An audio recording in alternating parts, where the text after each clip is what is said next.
Hello everyone, আজকে তোমাদের সাথে কিন্তু আমি একটা জিনিস শেয়ার করব। দেখে নিশ্চয়ই বুঝতে পারছো আমি কি শেয়ার করব।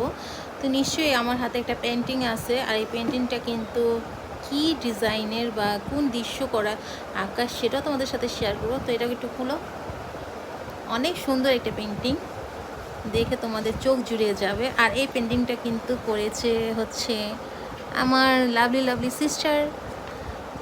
ওদের কিন্তু অনেক গুণ, আমার বোনদের অনেক অনেক অনেক গুণ হাতের। আমার এক বোন অনেক সুন্দর মেহেদি দিতে পারে, আর এক বোন এত সুন্দর করে এই দৃশ্যটা আর্ট করেছে। কেমন হয়েছে বন্ধুরা? যদি ভালো লাগে দৃশ্যটা তাহলে অবশ্যই কিন্তু কমেন্টে তোমরা জানাবা। আর বেশি ভালো লাগলে আমার চ্যানেলটি সাবস্ক্রাইব করে লাইক করে আমার সাথে থেকে যাবা। আমার কাছে কিন্তু বেশ ভালো লাগছে, মনে হচ্ছে এই গ্রামের দৃশ্যতেই আমি হারিয়েছি। একদম মন মুগ্ধকর একটি দৃশ্য, এত ভালো লাগছে যে কি বলবো। তোমাদের কাছে কেমন লেগেছে বলো কমেন্টে।